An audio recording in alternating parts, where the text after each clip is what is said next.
The Sustainable Voice, bringing you big successes from small places worldwide. Welcome back to the Sustainable Voice. Leigh, how are you? I'm great, Ashish.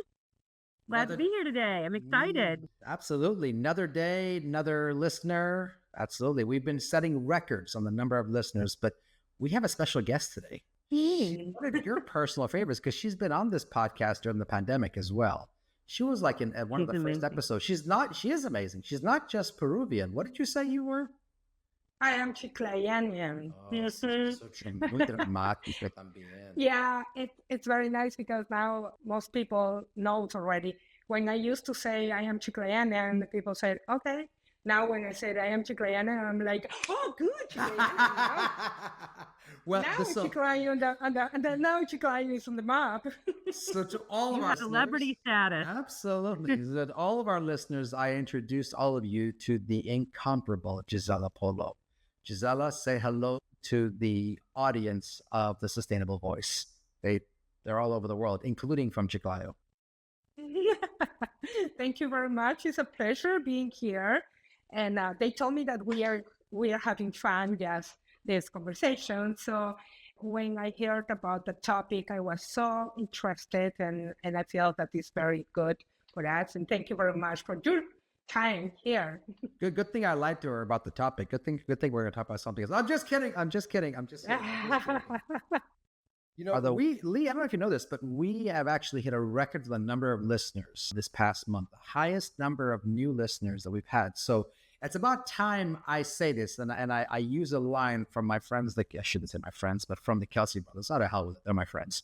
But I use a line from them. If you like what you hear, hit the subscribe button on whatever channel you're looking at. You can follow us on Spotify, you can follow us on Apple, on Amazon, YouTube. And if you like what you hear, hit the subscribe button. Make sure you follow us along or check out where podcasts are found. So, Gisella, we're going to be talking about something really cool. This is part 2 of a topic we started on the last episode, which was about the Ivory Tower. And it was basically the dumbest smart people in the world making really dumb decisions, for lack of better words. But we're going to do the flip of that, because there are times when some really smart decisions are made. And you know, look, this, by the way, I'm going to preface it right now because I'm sure we're going to get a whole bunch of comments on YouTube. This is not a religious podcast.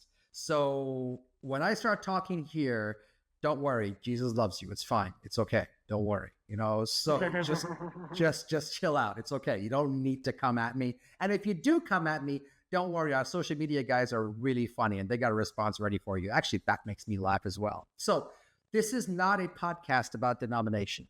This is not a podcast about what religion is better than the other. So we're not starting the crusades again here. So, you know, for those of you that are listening here, this is a cerebral, intellectual conversation about something that's really special that I think is not being talked about.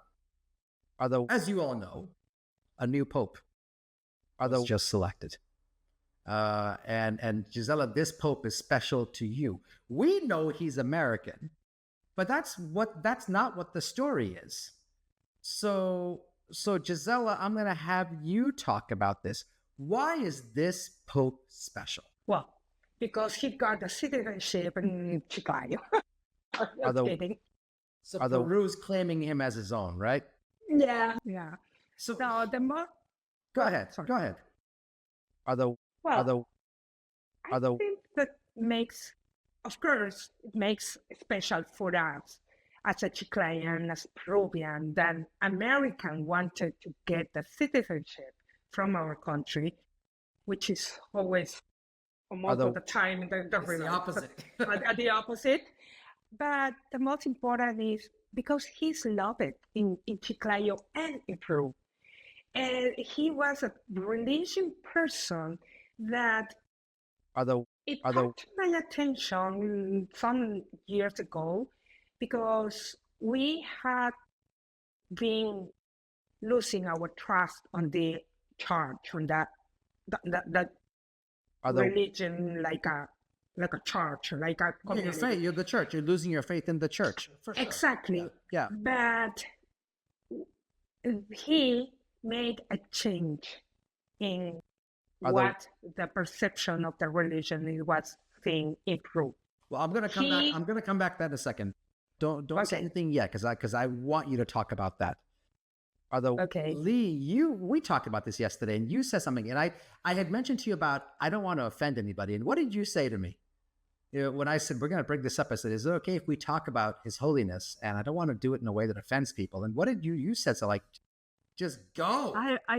I don't even know, but just this is about the whole world. Don't worry about offending anybody. I mean, this will be their problem if they're offended. But this is something that all of the world looks at as he's a world leader just as much as any political leader. So all of you heard that. Don't worry about offending people. Got it. All right, here we go. Oh my God. Got it. Here we go. No. How can you be offended by the Pope, for goodness sake? That's right. I mean, That's right. you might disagree with something he says, but how can you? I mean, yeah. Just get over yourself. Yeah, I agree completely. And look, this is the part that got me. When he was first selected, the white smoke came out. I was like reading comments, on social media. The post is one thing, but to actually see the comments on different forms on social media, it is amazing how just defensive and how insecure some people are, that the best they can do is, oh, well, why is it a big deal? Why is this? It's not about religion. This is a huge moment. And then what I think was missed is the fact that the news covered, well, he's an American. He's one of us. What does one of us even mean? Because all of us were immigrants to the U.S. at one point. So what does one of us even mean? Somebody who is a religious leader, I should say spiritual leader, it doesn't matter what religion you are. And Gisella put it best as somebody who, you're losing faith in the church, but somebody who is spiritual. Oh, we have a dog in the background. That's awesome. Yeah, that's great. See, again, even the dog agrees with me. Even he said, go, man, just go. So think about this. A spiritual leader is transcendent. A spiritual leader, and what does a spiritual leader do, right? Let me ask you, Gisella, what is your definition of a spiritual leader? When you think of, pretend it's not the Pope, you even call him something else, but pretend it's not just any spiritual leader. What do you think of? What's one word that comes to mind when you think of a spiritual leader? For me, spiritualist is thinking just on the serving the others or working in favor of the others. It doesn't matter what nationality or what religion or what it is. Or political things. Very well put. So then I would ask this question. I asked a question in the last episode. How can a business leader run a business if they've never worked in the business? How can a leader of a country lead a country if they've never actually lived or worked or helped build that country? When I say help build, I don't mean founding fathers, but I mean actually in the trenches, whether that's the military, whether that's among the middle class, or quoting Chris Rock. How can you understand what it means to be poor if you've never been poor? How can you understand what it means to address gun violence if you've never been shot at? Right? He's right. But the same thing applies here. When we think of religious leaders, unfortunately, that pool has gotten muddied or dirtied because of people like David Koresh and cult, and that's not what this is. This is something so much higher. I'm not a Catholic. I'm not a Christian. I'm a practicing Hindu. Yet here I am finding myself in awe of this man. And I find myself in awe of the fact they selected him because he has understood what Gisella just said. When you think of a spiritual leader, you think of in service of others, of servitude. And I would say more than any other pope, and with all my respect to every country that the past popes have come from, including John Paul II, with all my respect to all of them, I believe that this pope understands the meaning of servitude better than any other pope. And I'm going to come back to you, Gisella, because of what you are starting to say about Chiclayo. Can you talk to us about what he did in Chiclayo? Because when we see his biography in the news, all we get to is Chicago, and that's it.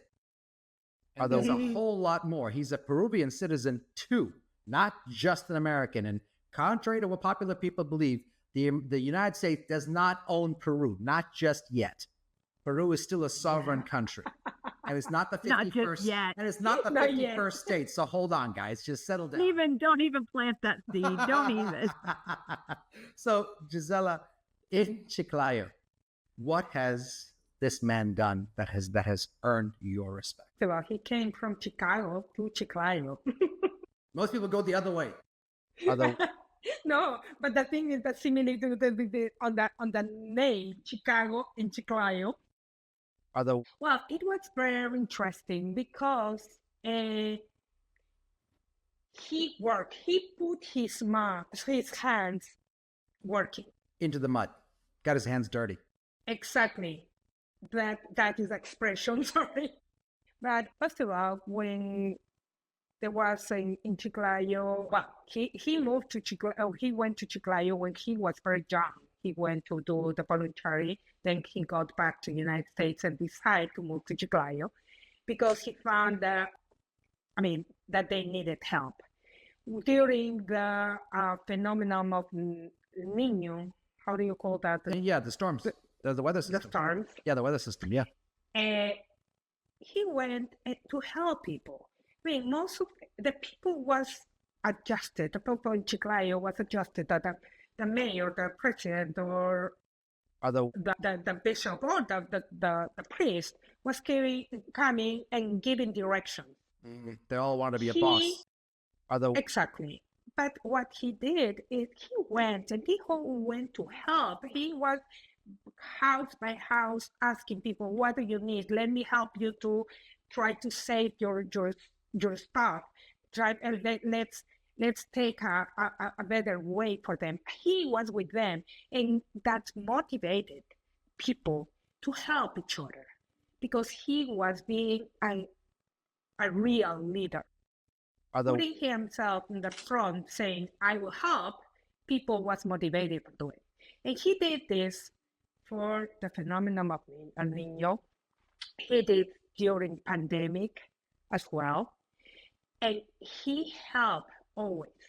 And the most, I would say, not most important, but it was important. Well, he taught the Chiclayan or Peruvian to welcome the people from Venezuela. Chiclayo was not adjusted to receive immigrants, not at all. Chiclayo was very close, all our people was Chiclayan and everybody knows each other. When they started seeing all the Venezuelans coming for help, and they didn't know how to do it, they didn't know what to do it. And he taught the people how to receive and how welcoming, how help people. And that for me was one of the most important things that changed the mind to the Chiclayan. This is something so important. Leigh, you and I have talked about this. The getting our hands dirty, right? The ability to get our hands dirty. And I'm going to bring it back for just 1 second. I promise, just 1 second, not any further. But to organizations like the IMF, and the World Bank. Again, a few episodes ago, we gave credit to the World Bank because they are setting up leaders in the countries that they're helping to get a better understanding of what's happening in that country. This man figured this out decades ago. This man figured this out decades ago. And our organization like World Bank is just figuring it out now after you have put predatory lending practices to the poorest countries in the world. This man figured out that in order to be a spiritual leader, what good is being a leader if nobody wants to follow you? What good is being a leader if nobody? And it's not a case of nobody wanting to. Leaders sometimes make a mistake of people should follow me. No. The question shouldn't be, should you follow me? The question is, would you follow me? Would you? And the answer to that is not as simple as yes or no. The answer should be, here is what I have done. Have I earned the right for you to follow me? This man, I was reading up after I saw Peru. I remember Gisella was so excited. We were in a group chat together. She was so excited. She's like, he's from. And I thought of one thing, Leo. Yep. Do you guys know what Leo means? It's a constellation. No, I can't. It's slipped out of my mind. I remember reading this Lion. last week. Lion. Well, yeah, lion. Oh, wow. Yeah. Leo means lion. Lion is an alpha. And somebody, a lion that is a true leader. The best leaders are the ones who say less and do more. And you could see that the minute he was selected, right away, personal agendas took over. Everybody reporting the U.S., oh, he's from Chicago, he's from there. Yes, he is. And all my friends in Chicago are like, well, that means the Cubs are going to win the World Series this year, the Bulls are going to win the NBA championship, the Blackhawks are going to win.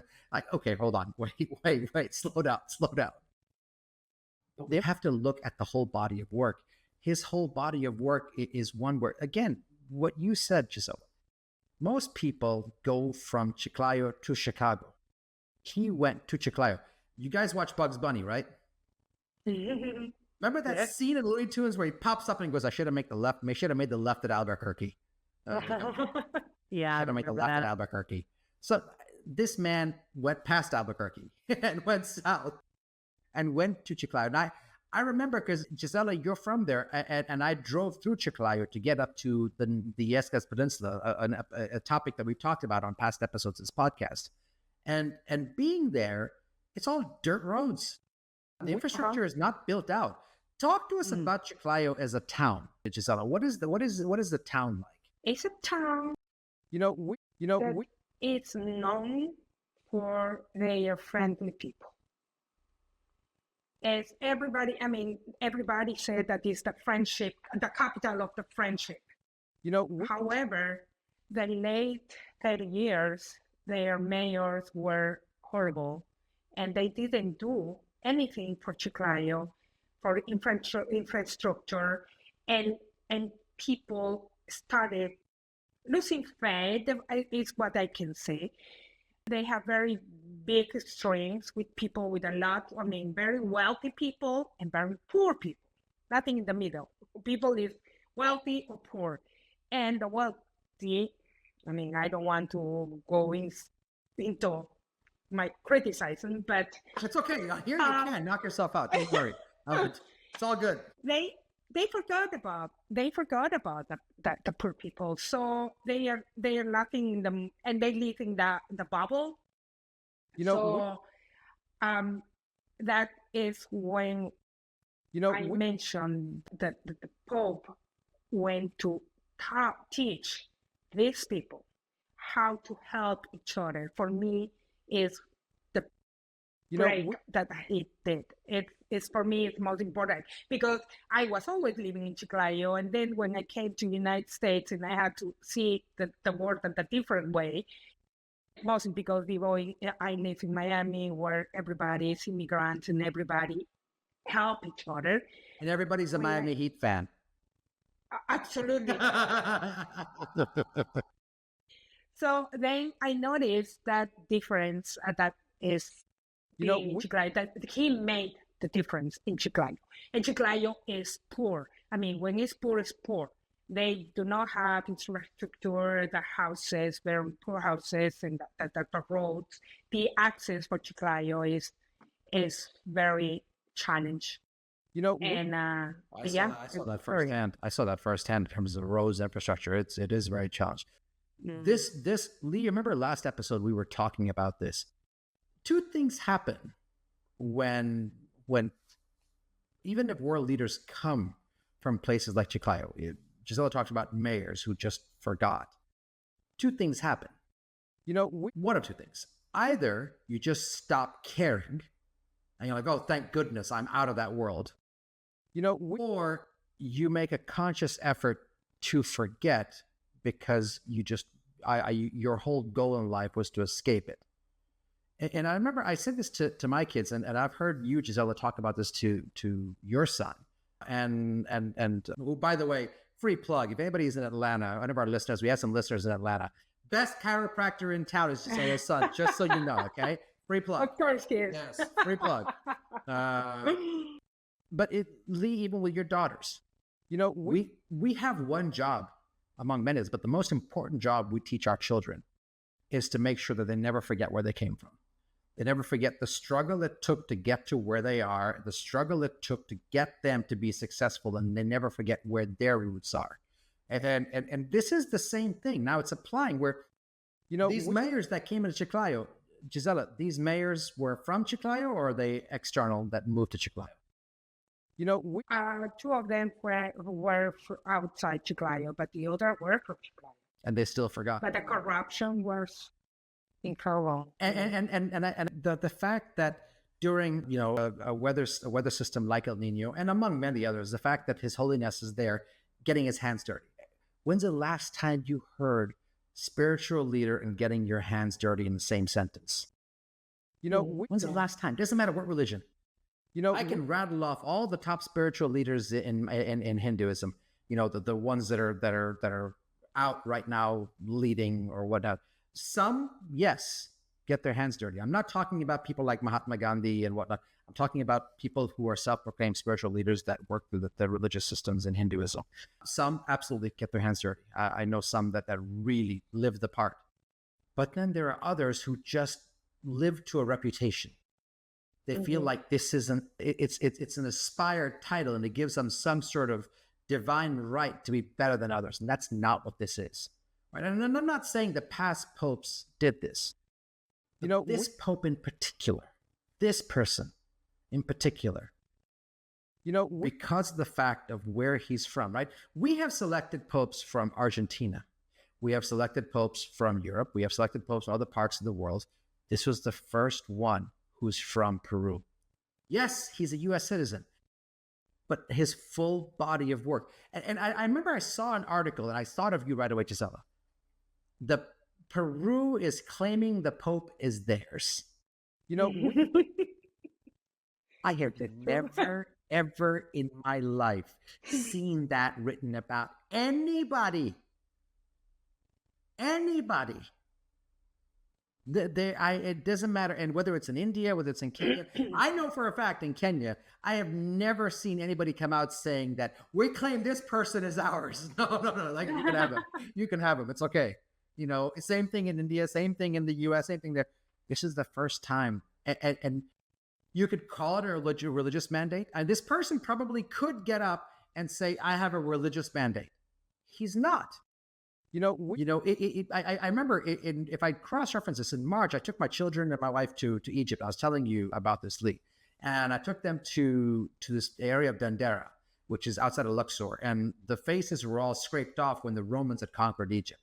And they scraped it off because they believed that they were the ones who were messengers of divinity, right? They were the ones who were chosen by divinity, not the Egyptians.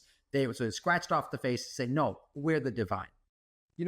This person, Pope Leo, it would be so easy for him to stand up and say, look, I'm from the divine. You need to do what I say. I'm the divine. He's not. They wouldn't have chosen him if he were, right. Right. For sure. Gisella, were you surprised that they chose him? Surprised? No. Were you? No. Come on, you had to be a little bit surprised.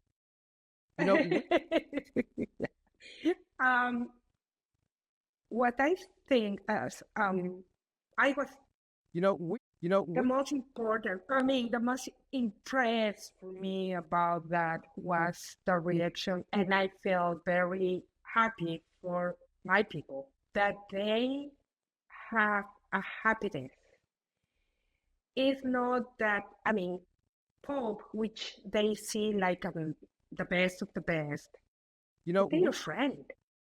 It's the people who were with them.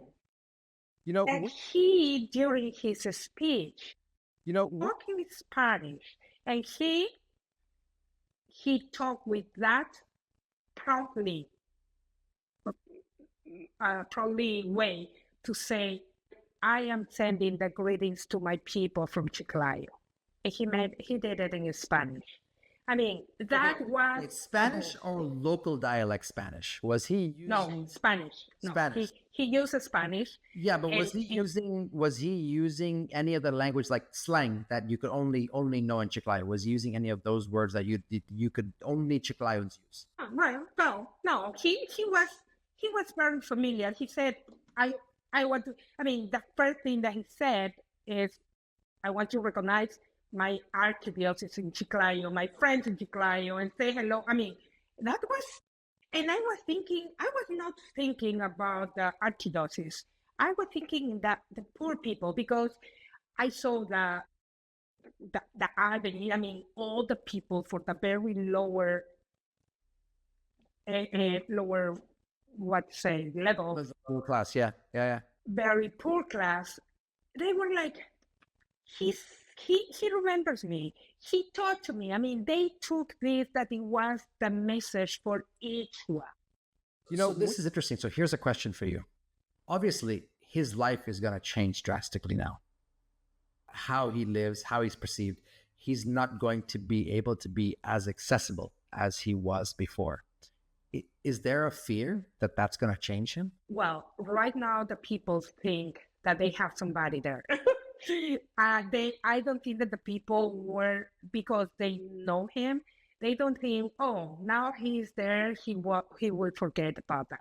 And I think that his message, that was the meaning of his message. He was like, I am on the top, but I am still thinking of you. What did we say yesterday, Leigh? The last episode, what did we say? Leading from the bottom up. And yeah, the whole idea of servant leaders, Yeah, that's a great phrase. Servant leaders is exactly right. And it's so amazing because that's exactly what I thought when I was seeing Gisella's reaction. Once I saw her reaction, she was so excited. I was like, okay, I started doing more research. And I came across with that as well, to say he's one of us. I'm going to draw not a proper correlation, but something similar. Narendra Modi, who's the Prime Minister of India. Again, those of you who are going to jump on social media, start getting on me about his political views, fantastic, great, have at it. I'm not talking about his political views. Remove that for a second. He's from my hometown. He's from where my family comes from in Gujarat. Right? So put his political views aside for a second. This is more powerful than that. Can you imagine? This is more powerful than the election of any world leader. And I was reading an article about this. I think it was in Harvard Business Review. It might have been some other place. And it was a really cool article. And Gisella, I'll get your take on this. And Leigh, you'll want to comment on this too. But they actually said that the selection of Leo as Pope is in the same consequence as deciding to go to the moon. It's in the same vein. And what the article was talking about was that it is I love using the word inflection point. It's an inflection point for the global society that when we look back on history 50 years from now, this moment's going to stand out. It's not just going to be a little mark that says we selected a new pope or a new pope took over. It's not going to be that. It's going to be an inflection point that says this is the moment when the interpretation of what the pope is supposed to be changed. This is the moment when the view of the Vatican, because you go back the last 5 years, there are so many ways that the Vatican was getting more and more political, whether it's views on women's rights or, pro-choice, pro-life, whether it's views on homosexuality. It was being politicized, right? Every which way was being politicized, and it wasn't for all the wrong reasons. And what this article talked about was that, this is a person, because of what you just said, Gisella, he acknowledged his people from Chiclayo, right? He acknowledged not where he's from, where his hands got dirty. So he may be from Chicago, but Chiclayo defines him. Is that a fair statement, Gisella? Yeah, definitely, yeah. He might be from Chicago, might be an American, but Chiclayo defines him. So what this article talked about was the fact that this might be the first time, and we look back 50 years, 60 years, 100 years from now, this moment will be the point where if we see the view of not just the Vatican, but spiritual leaders in general, if we see their view and how they are seen by world, even atheists to devotees, that the view of this person is changed because of this man, because his past life is so transparent, right? I mean, think about this. Okay, I'm going to ask you, the Pope that came before him. What do either of you know about his history before he became a Pope? I think it was very similar, wasn't it, Gisella? He was also a man of the people, right? Right. Yeah. And look at how revered he was. He was above the politics. Look at the Pope before him. Let's go back to Pope John Paul II. What do we know about him? There's a common thread that's there. But at some point, agendas take over. And what this article talked about, again, I forget the outlet, but what this article talked about was that this man is going to transcend agendas. Because his background and his connection to a place like Chiclayo is more transparent than ever, right? So we talk about the last Pope. Yeah, we think he's mad at the people. Yes, and it was a similar background, and we read about it, but it wasn't as transparent. And not his fault. It's not his doing, not his fault. It's just as a consequence.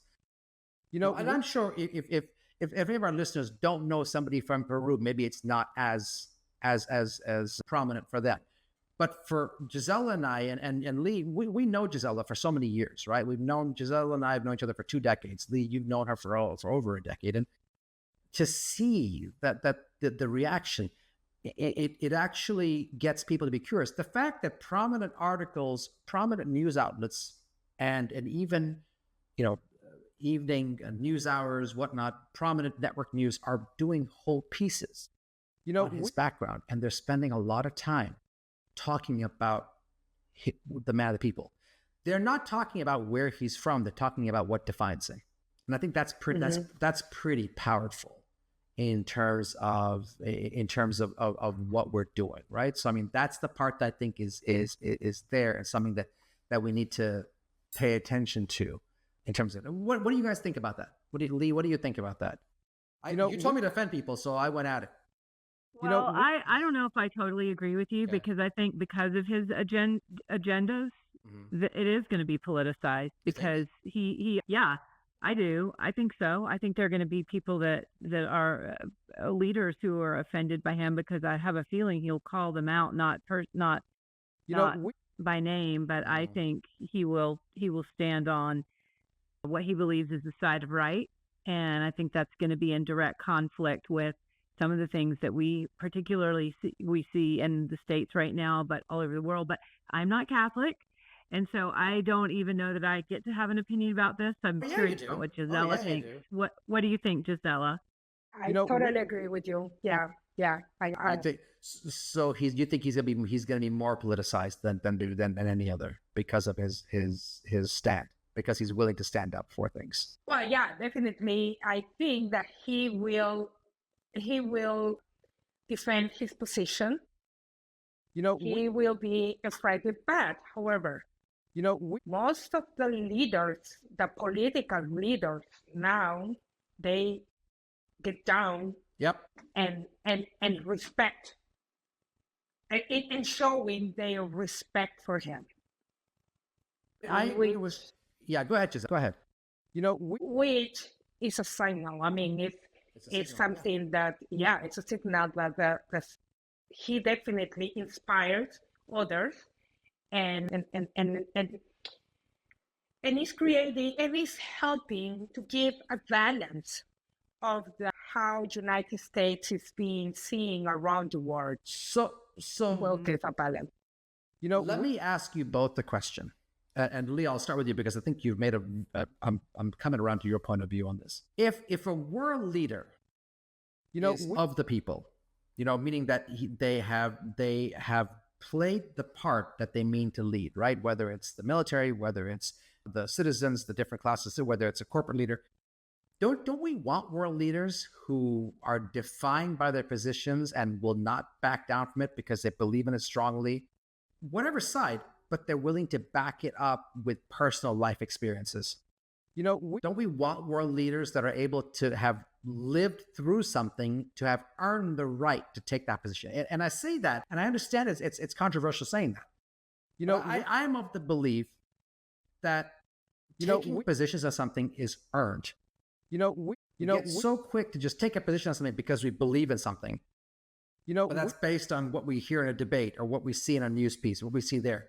Whereas if we live through it, it's something that triggers us. We earn the right to take a position on something.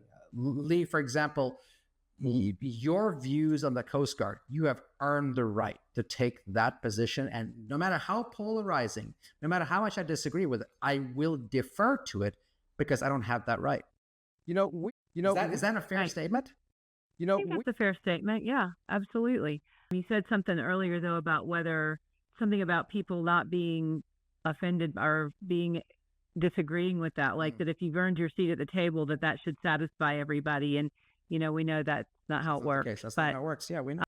I mean, look. But, somebody can back it up, I mean, why is Gisella on this podcast, right? She has earned the right to take a position on this topic of what we're talking about, Ivory Tower, is because of her history in Chiclayo, right? Because of the fact that she's from there.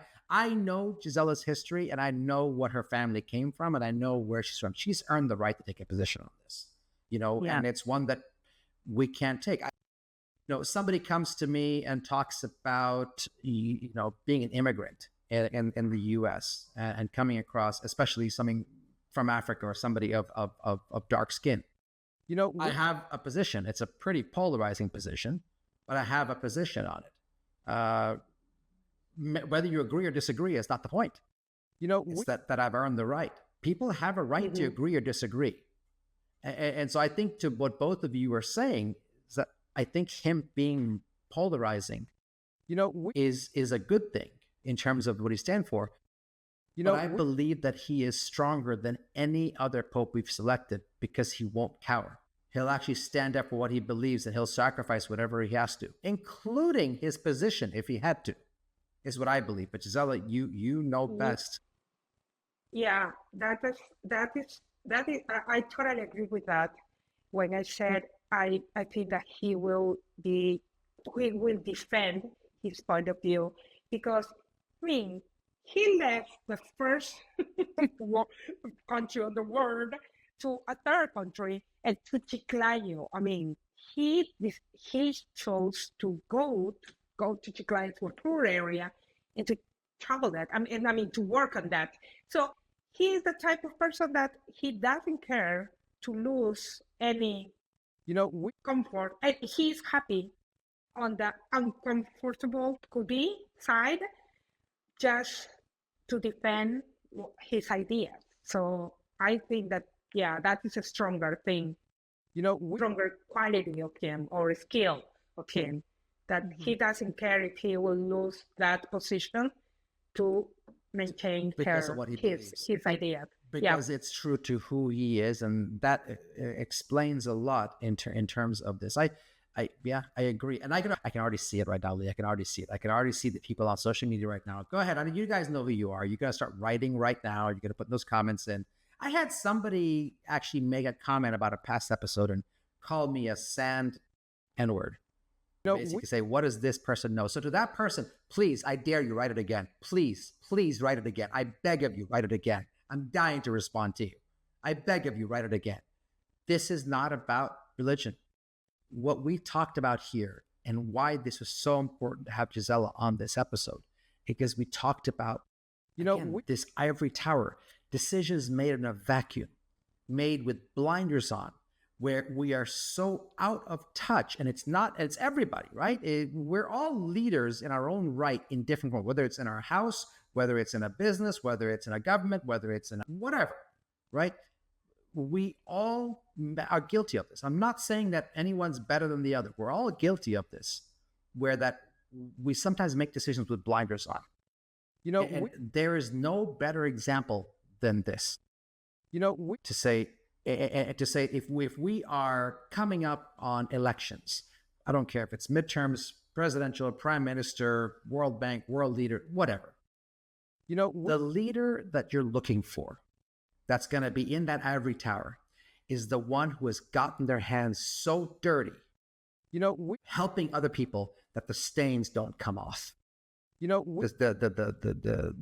splinters, the scars, the cuts, the bruises, and everything in between are still there. When they look down on their hand, they see the calluses on their hands. It is a reminder as to who they are and where they came from, a reminder that they must stand for a position, no matter how polarizing, no matter what the cost is, even if it costs them everything, because they're not willing to stand that strong for a position, then why stand at all, right? And this man, I believe, has that.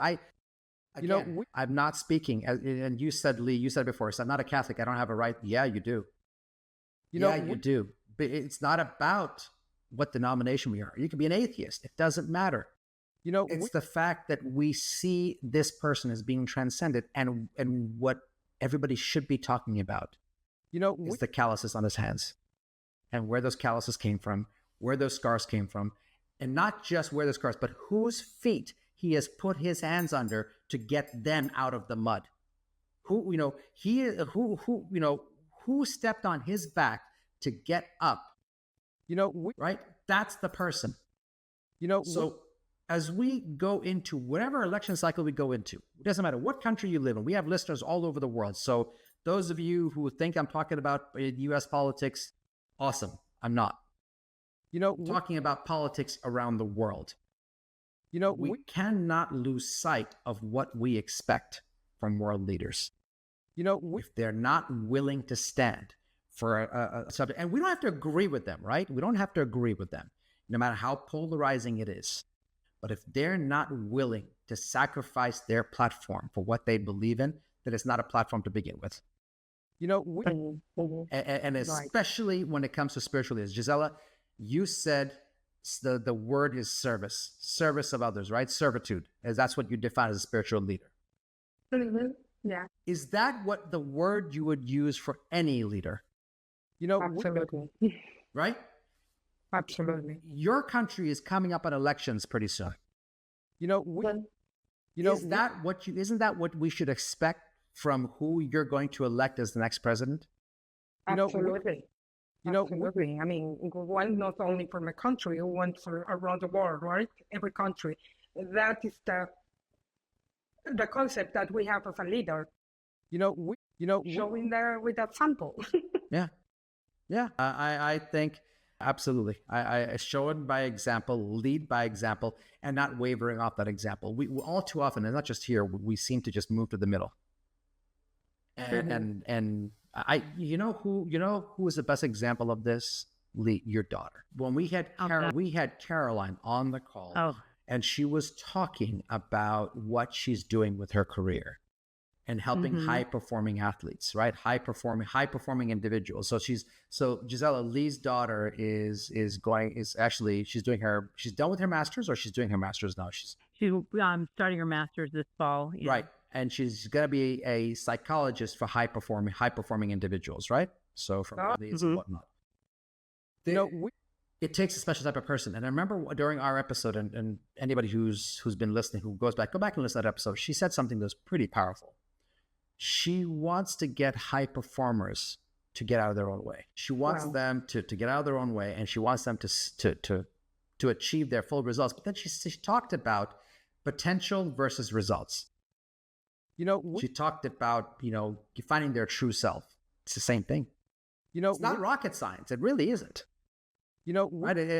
It's not. I have a son who's going into rocket science. This isn't rocket science. This isn't rocket science. This is much simpler, but it's much more important, especially with the world the way it is today. So it is one that especially with spiritual leaders, this man has earned the right to be followed. This man has earned the right to be followed. This man has earned the right for that seat. He has earned the right to have an opinion. Whether what he does at the Vatican, what he does with his position, that remains to be seen. But if Gisella's words are any indicator, we should be expecting pretty great things from him. Whether we agree with them or not is not the point. It's that he's willing to stand for his positions, not just try to make us happy by saying what we need to hear. Yep. You agree with that, Gisella? Yeah, totally. Am I right? I couldn't admit this in front But for a lot of people, no. Wait, I cannot. Leigh, we have a running gag. Then you are right. Oh, she said it. Oh, she said it. She said it. She said it. I said It I counts. said that I It am not counts. admitting that you are right. It counts. We have a running gag for 20 years that she can't, if I'm right about something, she can't say it. And I can't say it to her. But you heard her. She said it. You heard her. She said it. Oh, No, back. I'm with Gisella. I didn't hear it. man. All right. I'm going to It's out of the context, Ashish. That's right. Out of context. That's right, Gisella. All right, my friends. We have to wrap it up. I'm going to go back to my Ivory Tower. Listen, Gisella, this was fun. Gisella, thank you for joining us. It was incredible. Thank you. It was very fun. And you were, I know. I was going to say something. We caught her. She was going to say something. We caught her red-handed. All of you listeners just saw it. That's awesome. So look at that. It was fun, but it was fun. And hopefully all our attendants will go to It's gonna check keep where Chiclayo is located. Absolutely. We're setting records and new listeners for our podcast because we're taking positions that may not be popular, but they're what we believe. And that's what matters. So I'll close with this. If you're gonna lead, make sure people are willing to follow you. Don't ask them to. Ask their permission. Thanks, everybody. Till next time. Awesome. Bye, everybody. Thank you. Thank you, Gisella. Bye. Thank you for listening to The Sustainable Voice. If you have a success story of your own, please reach out and share it with us. We'd love to hear from you. See you next time.